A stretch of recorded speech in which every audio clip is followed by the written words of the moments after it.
That was my entire goal for getting into entrepreneurship at the very Okay. beginning. I took way too many online free webinars and purchased courses, invested in coaching, all to help me build those things and Mm-hmm. to understand how to successfully enroll people and automate those things.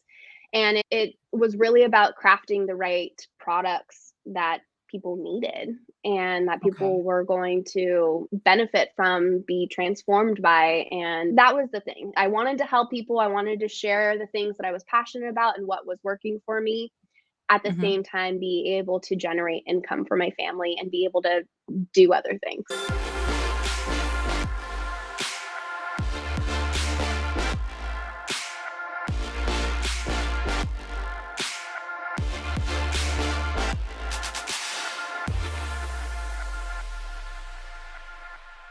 Hey, Entre Leaders. Happy Wednesday, and welcome to another episode of the Leaders Lab podcast. If you are new here, I am your host, Dr. Charity C. Campbell, better known as Dr. C. And I am a doctor of management, a world class millennial global leader, an academic professional, and a multi passionate entrepreneur.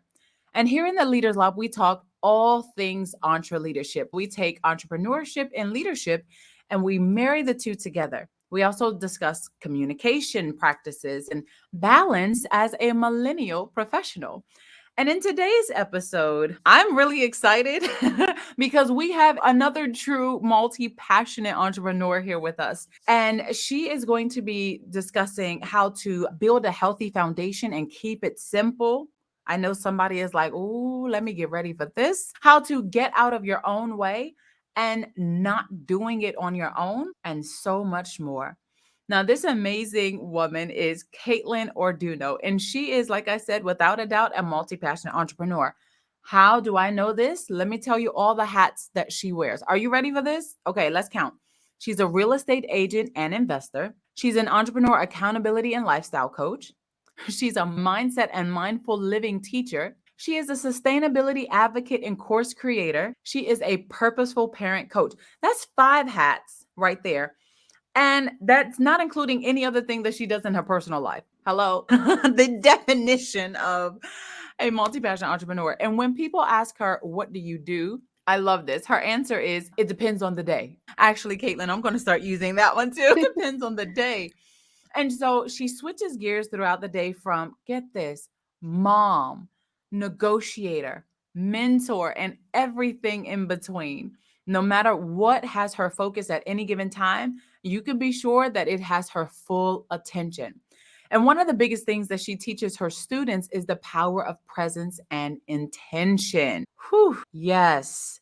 And she says she didn't set out to be a leader, but she continuously found herself being given leadership roles. And so when she looked back and she dug deep into the why me, why am I being chosen to lead? Her answer that she discovered was because she listened deeply to others and she knows how to break things down into small, actionable steps that are easily communicated and easy to implement. And so that's her secret to being a successful leader and multi passionate entrepreneur: presence and simplicity. Ooh, my goodness. Ladies and gentlemen, entre leaders, please help me give a big warm welcome to the Leaders Lab, Caitlin Orduno. Welcome to the Leaders Lab, dear. Thank you so much. Oh my goodness. Like listening to your intro gave me chills. I was like, wow, I actually sound pretty interesting.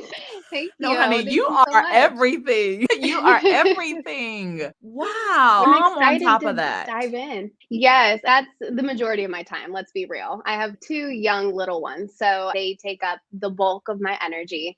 But it is true, I wear many hats, and it does definitely depend on the day. So I am a huge proponent of trying to manage your time and shifting gears nonstop.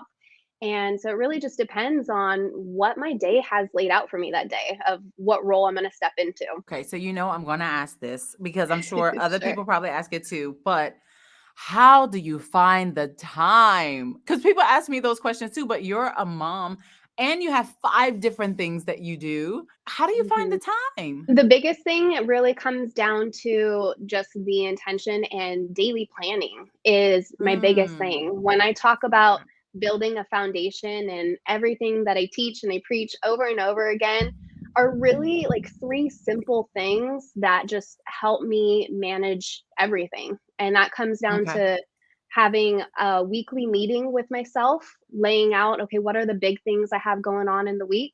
It's also a monthly meeting with myself, seeing that Mhm. picture from just a little bit bigger point of view. And then day to day planning and reflection. These are the important things of today. And this is the role I'm going to be in today. It's really just about that intentionality of building your schedule to be able to fit all the things. Wow. And that's the secret. So you have weekly meetings with yourself and monthly meetings with yourself Yes, that absolutely. carry different purposes. Yes. So inside of my monthly meeting, like I said, it's more of that big overview. It was, okay, how much progress did I make towards this particular goal? How am I Mm, doing in my health? It's evaluating my life on multiple levels and mhm, really getting down to the nitty gritty of where do I need to adjust my focus. Some mhm. months are more work heavy, some months are more of family, friends, social time. I need to be able to shift gears and make time for the important people in my life as well. So the monthly meetings really is about just that big picture overview, setting those goals of, hey, how many podcast interviews do I want to do this month? How many articles am I going to write? It's outlining the goals. And then the Mhm. weekly meetings is really about executing on that bigger picture. So it's about, Nice. okay, I have this much time. I have the fixed variables in my schedule. I have certain Mhm. meetings that I have to attend that I can't move around or work around. It's somebody else's schedule I'm dealing with.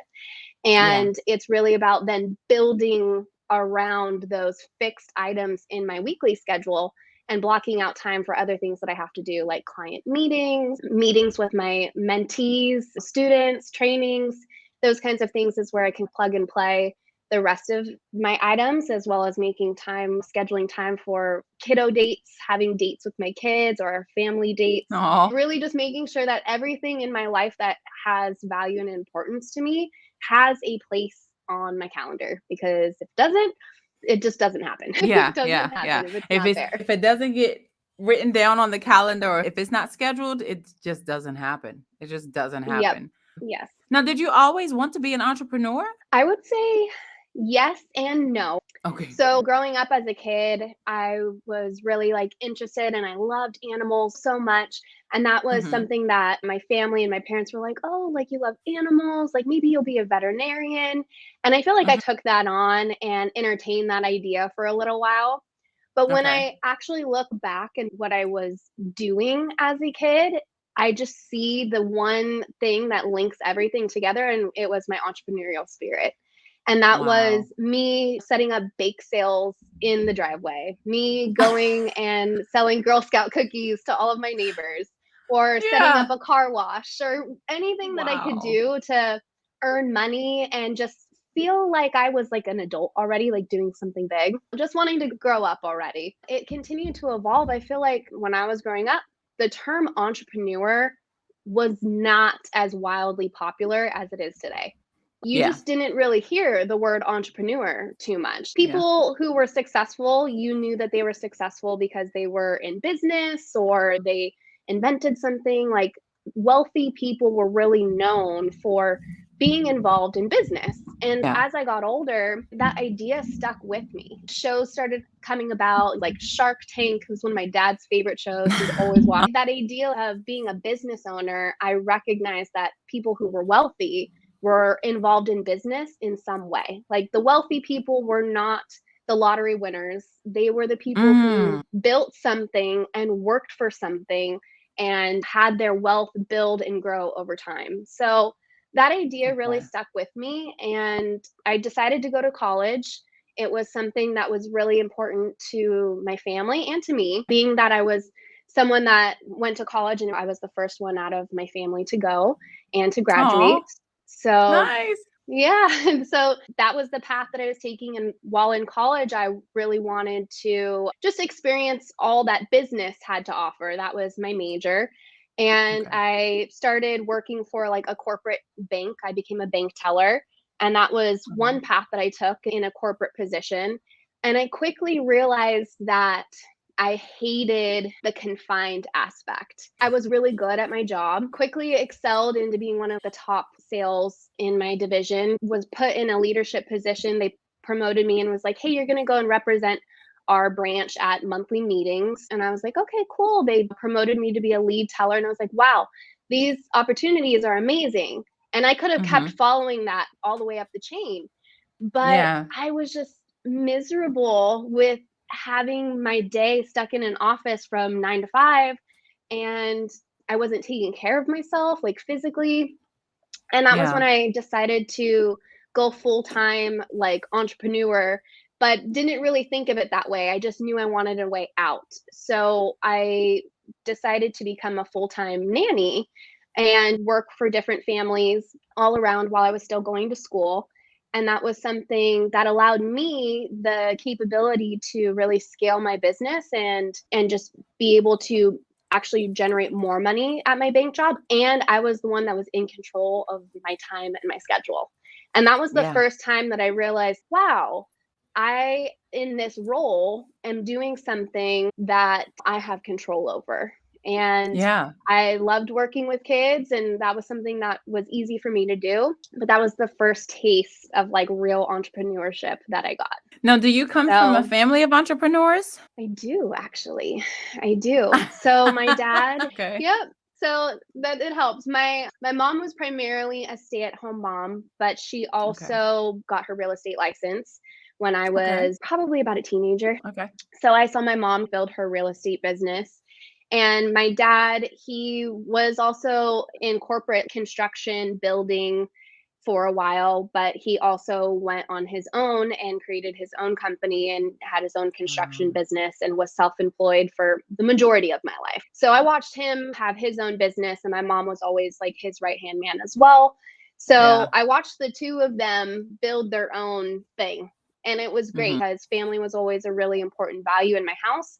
And I felt like we got an abundance of family time, being that they were self-employed and had the flexibility to make their own schedules and not have anyone else to really answer to. Yeah. Yeah. And also, if you think about it, that's actually like the perfect pair. The construction company and then the Mhm. real estate. So you build Yep. it, we sell it. Like I Exactly. feel like that's like the perfect thing. So Yes. you come from a foundation of valuing entrepreneurship because it allows you to live life on your own terms and make time for all the things that are super important. Of course, entrepreneurship allows us to do that, but is entrepreneurship for everyone? I will say yes and no. Okay. Okay. I do believe anyone can be an entrepreneur.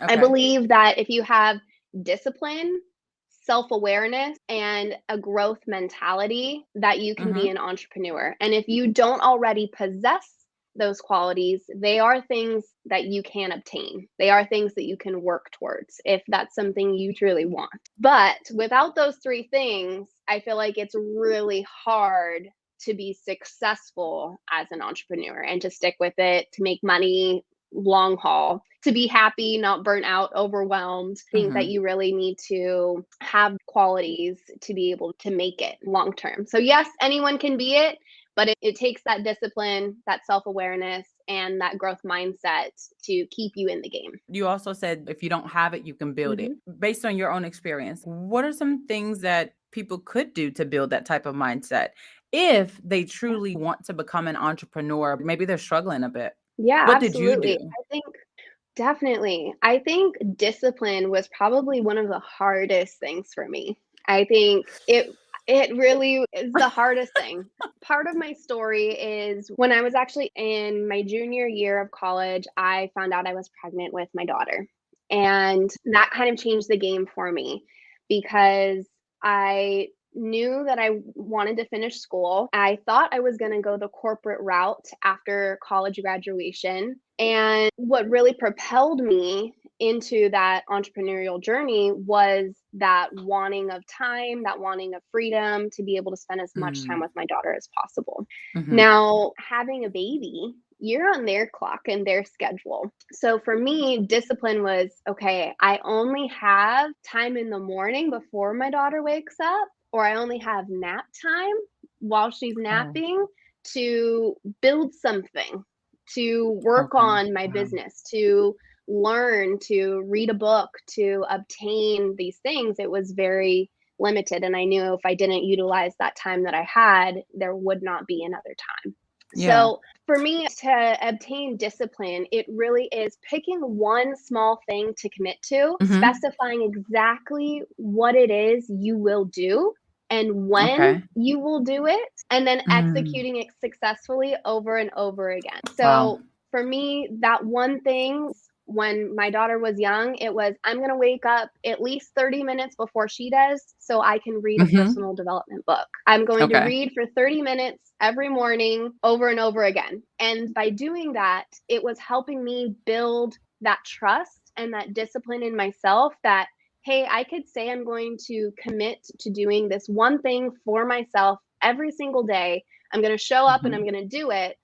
And that allowed, that one thing of keeping that consistent allowed me to commit to other things and Okay. keep it going and know that I was going to show up and continue to do those. True discipline. Yes. Wow. Wow. You mentioned something that for those of us who we're not moms yet, we're not wives yet, we're not any of those things yet, being subject to the schedules of other people. Yes. Because at the moment, when you're single and you're an entrepreneur, you move as you please. You do as you please. You work and study and all these things as you please. And you can do trainings and certifications as you please. But when you have family that comes into the picture, and you have to stop and have mommy time, or you have to stop and cook and all of these things. I don't think I have really thought about that prior to now. Oh, wait, wow. I will have to, when the baby is napping, I am going to have to do my work at that time. But what if I want to sleep too? Absolutely. So it's the discipline component. Yeah. Wow. It's the discipline. And it's something that I teach to some of my mentees who are transitioning from a corporate position into the real estate world. And they're trying to do real estate part-time, or they're trying to make that transition and they want real estate to be their full-time gig. And they're like, but I don't have time. That starting position, it's even more crucial to have discipline over the small things. And so I'll tell them, hey, on your lunch break, what does texting a few of your friends and letting them know you're in real estate now look like? It's keeping that one commitment, that one really small thing, and just doing it over and over again. On my lunch, I spend 10 minutes sending 3 messages or connecting with 3 people I haven't talked to in a while. Oh, wow. It's something small that you can continue to do over and over again, and it's going to generate the momentum that you need and build that trust in yourself. And it's just taking those baby steps, really. Discipline is just about committing to those small things and doing them over and over again. I love it. I love it. She said discipline is about committing to the small things and doing them over and over again. Y'all, we can apply that to every area of our lives. You know that, right? We can apply that to every aspect of our lives. Discipline is committing to doing the small things over and over again. Absolutely. Caitlin, how many years have you been an entrepreneur now? I've been an entrepreneur for about 7 years. Wow. About 7 years. Yeah.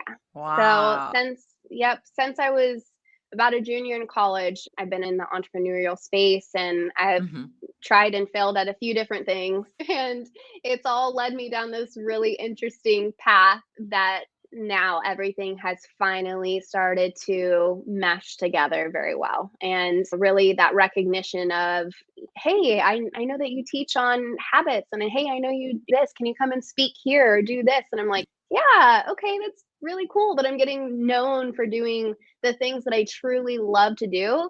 And like I said, I did not set out to be a coach or a teacher. That was never really my goal. I chose entrepreneurship for the freedom and for just, I guess, the scalability to do anything. But what really came down to it is that I just continued to find my own process of what worked for me and built my own foundation.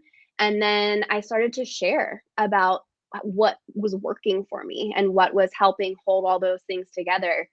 And it just turned into a really beautiful thing where it's like, you know it, you share it, and then you help others and you just pass it along. That's always been my mentality, is once you learn something, that knowledge is powerful. Once you execute it and you've grown from it, you transform and you go ahead and you pass that along and you share it. And it just is a continuous cycle. I'm really because I know how my life is as a multi-passionate entrepreneur and the different roles that I have.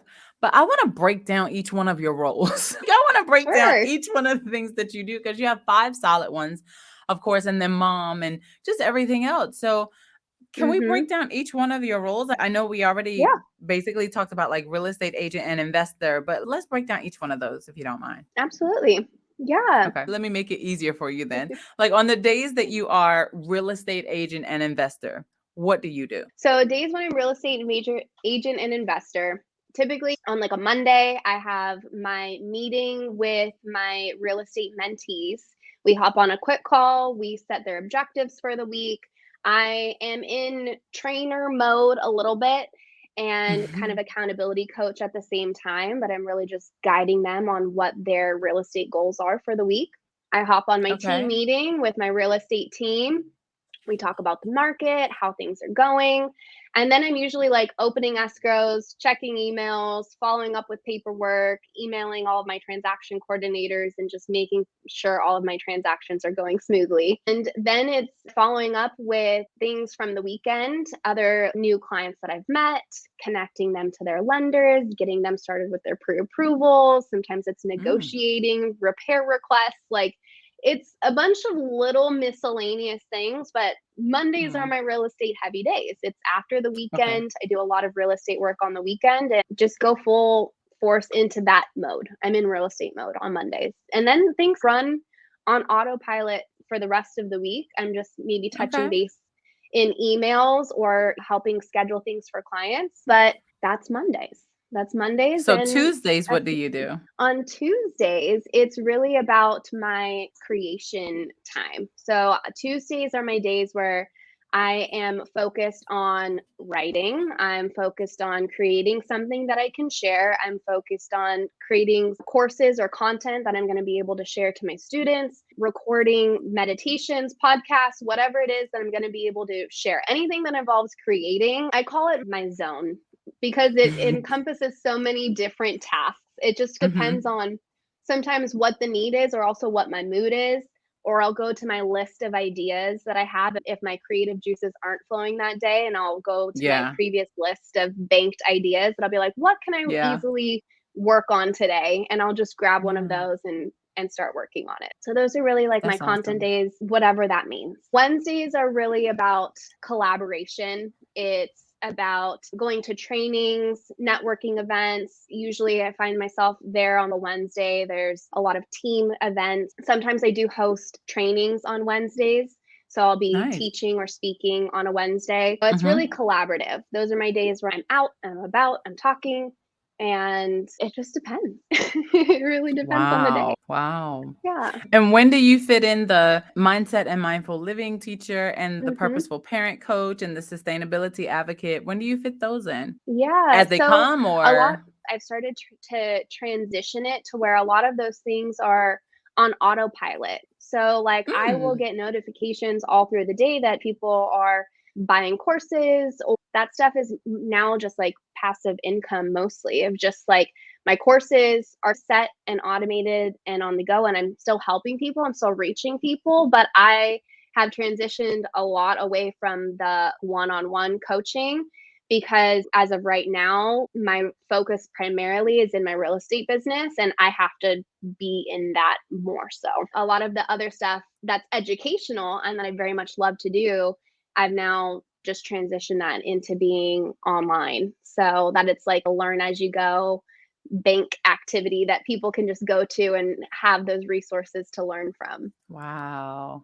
Girl, this is amazing. You are amazing. When did it click for you that, hey, these educational components, I should just turn them into passive income? Like, when did that click for you? I think it was always a goal. Like from the beginning, getting into entrepreneurship, that was the goal. That the Okay. goal was to have something that was very passive income Hmm. driven to Okay. really free up my time. That was my entire goal for getting into entrepreneurship at the very Okay. beginning. I took way too many online free webinars and purchased courses, invested in coaching, all to help me build those things and Hmm. to understand how to successfully enroll people and automate those things. And it was really about crafting the right products that people needed and that Okay. people were going to benefit from, be transformed by. And that was the thing. I wanted to help people. I wanted to share the things that I was passionate about and what was working for me. At the Hmm. same time, be able to generate income for my family and be able to do other things. Okay. I see it says you're a course creator. So I'm like, did you find it difficult to create the courses in the beginning? Because I think a lot of people fail to realize that being a course creator is also a part of entrepreneurship. Anything that's going to bring in some type of income where you are Hmm. doing it on your own and it's not like corporate or on somebody's salary, that's entrepreneurship. So did you find Oh, it challenging or maybe strange in the hmm. beginning to create courses? Yeah, absolutely. The biggest thing at the beginning when I first joined a free webinar and someone was like, hey, build a course and generate $10,000 a month in passive income. That was probably the webinar I was on.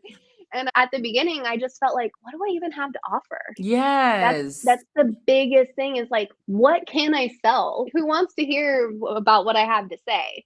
I don't have Yeah, an yeah. audience. All of those things that just the limiting beliefs that kind of pop up, those are probably the biggest challenges in the beginning Mhm. before ever creating anything is what do I create? And then how do you create it? When I talk about getting out of your own way, it really is about breaking those limiting beliefs.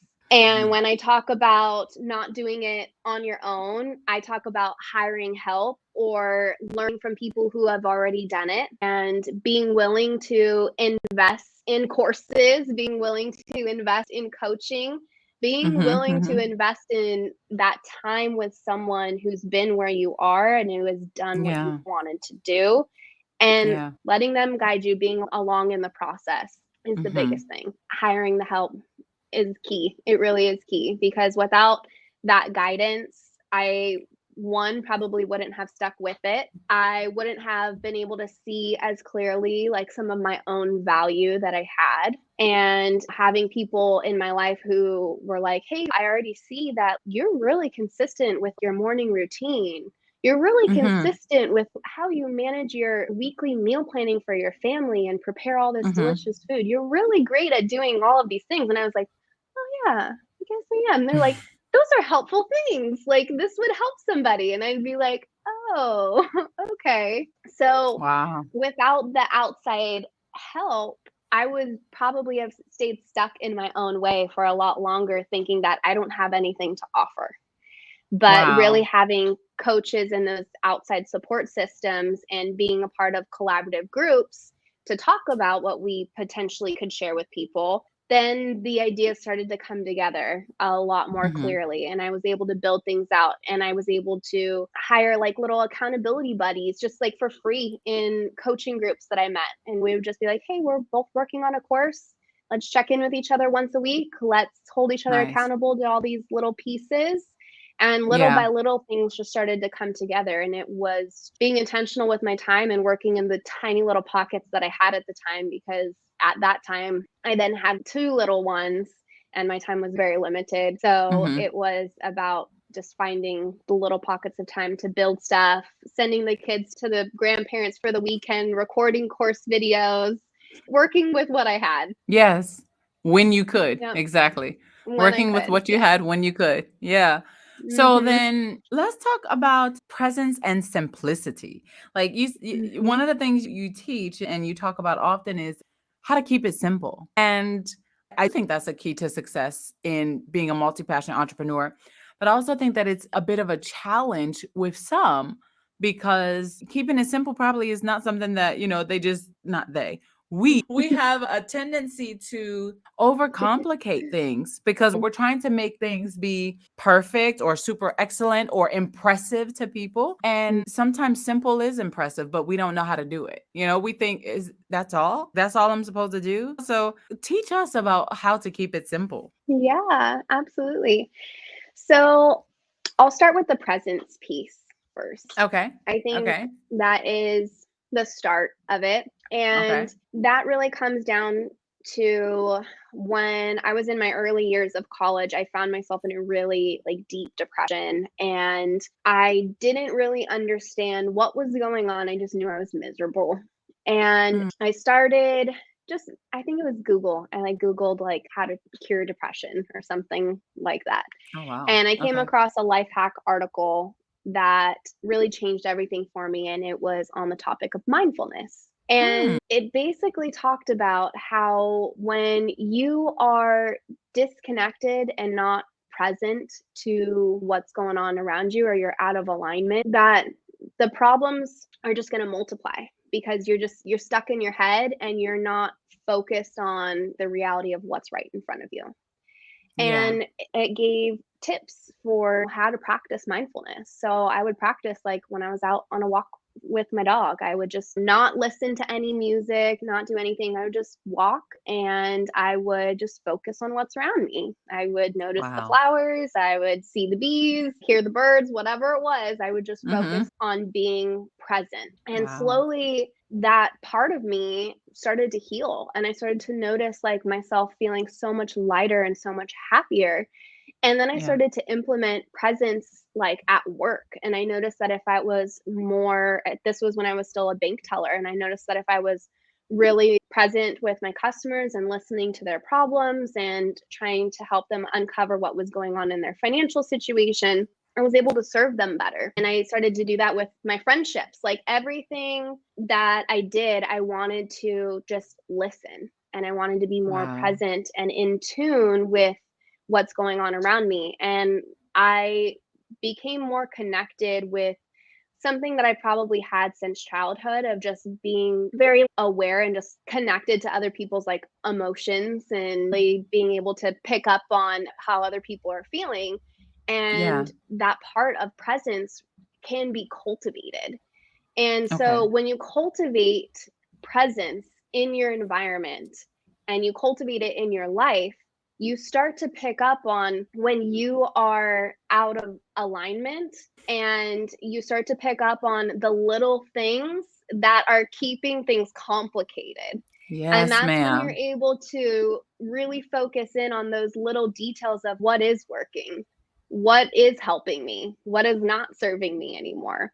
And Yeah. so that presence and that self awareness is what helps you lay out your plans of keeping it simple, because you're able to focus on the details. And I think presence is the number one piece of being able to pinpoint the what's working and what you need to give your energy to, or which area you need to shift to. Because as a multi-passionate entrepreneur, you are going to be constantly shifting, and it's Yes. about noticing when you feel like, oh, I'm leaning this way into this project, I'm falling down the hole. I need to like bring myself back because this is falling apart over here.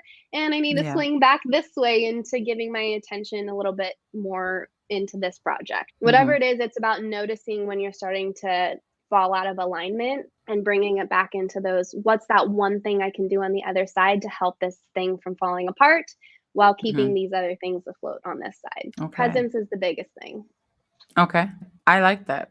I like that a lot. First of all, I think because you are a fellow multi-passionate entrepreneur, you are able to really speak to our audience. It is easy for us to get distracted when we have so many things, right? So we have to Mhm. make sure that we hone in and focus. And then bringing it back also to something you said a while ago, talking about that discipline. Having the discipline is one of the small commitments, right? A few Mhm. things that you're just going to continue to do over and be committed to. So I appreciate you saying those things. And what I would ask you is, what do you feel like is like the number one thing that you love about being an entrepreneur? Like, I would say the what is number it? one thing I love about entrepreneurship is it's limitless.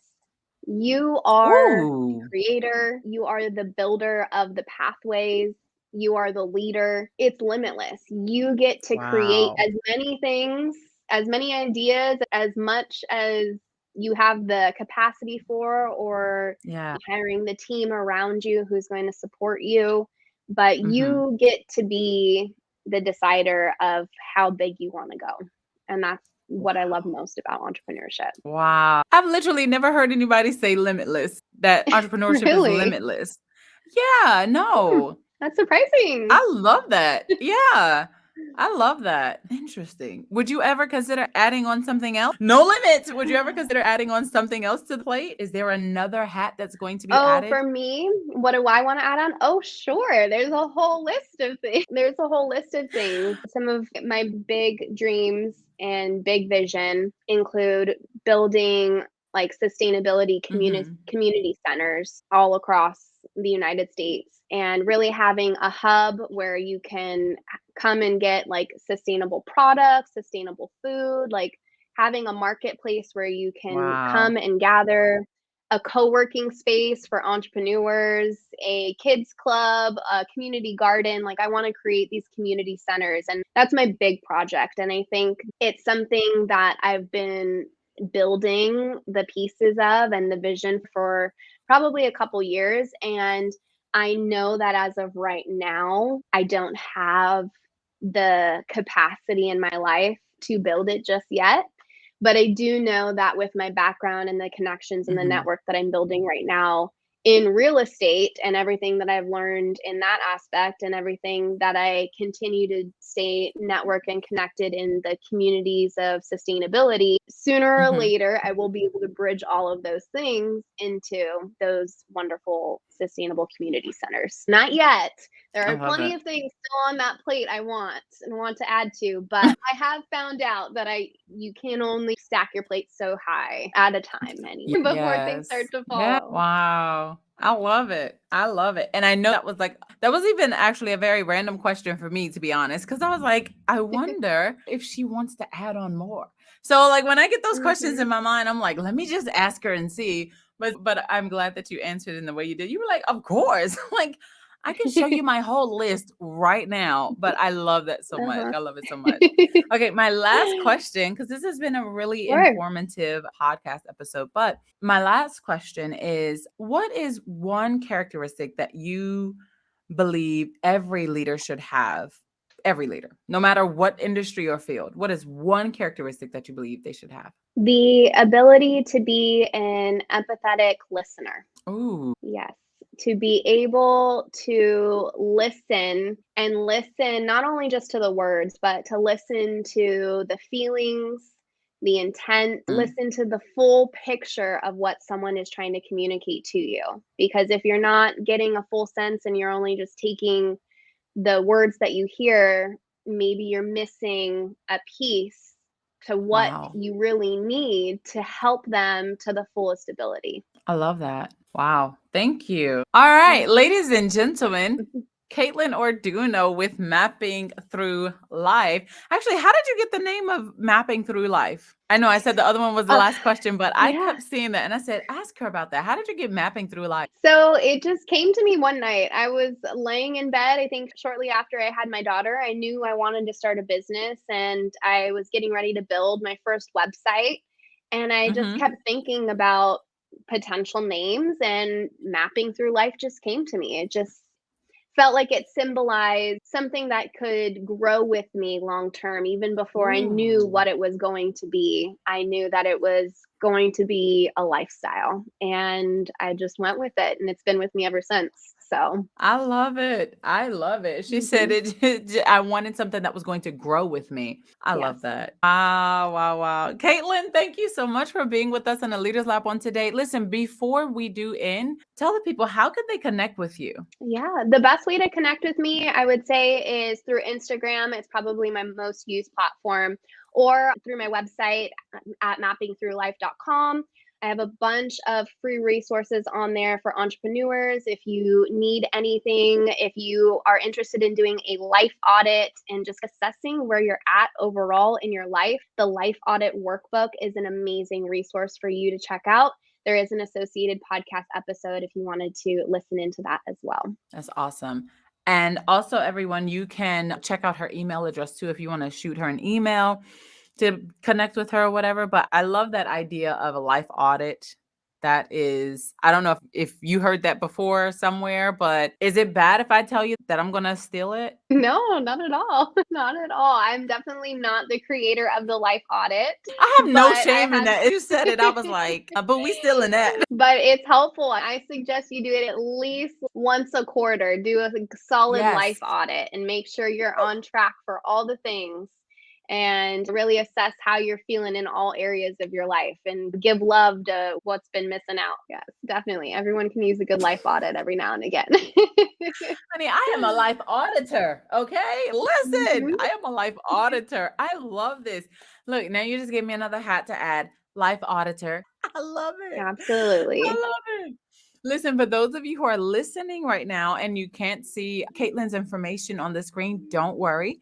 You can check the show notes below. Everything will be there, all her links, and you can connect with her that way. And the same thing for those of you who are watching on YouTube. You can check the description box below, and all of Caitlin's information will be right there so you can connect. Listen, Caitlin, thank you so much for being in the Leaders Lab with us on today. I hope you enjoyed it, and we will definitely have to have you come back again. Awesome. Thank you so much. Thank you so much for having me. And I'm wishing you well in all of your future endeavors. Very excited for you and all that's to come. Thank you. Thank you. And listen, for Thank those of you. you who have been tuned in throughout the entire episode, let us just say how thankful we are. We're very grateful that you tuned in to listen to this special episode with a fellow multi-passionate entrepreneur and millennial as well, and someone who I hope that you have learned a lot from. Don't forget to connect with Caitlin. She has many resources. Check out her website and check out the courses that she has. One of those courses, if not all, should definitely speak to you. And I really hope that you found our content valuable today and that it is going to be able to help you in your journey to becoming a better leader. And also, if you haven't done so already, please subscribe to the Leaders Lab podcast. Download today's episode so you can replay it over and over and over again. Rate, comment, share so that we can continue reaching millennial entre leaders all across the globe. Don't forget, you can connect with me on social media as well. Everywhere I am at DrCharityTV. Also, if you have any questions or you would like to be maybe on season 3 of the Leaders Lab podcast, you can send an email to theleaderslab@drcharitytv.com and someone will respond to you in a timely manner. That is all that I have for you all today. Thank you so much for tuning in, and I'll catch you next week in the lab.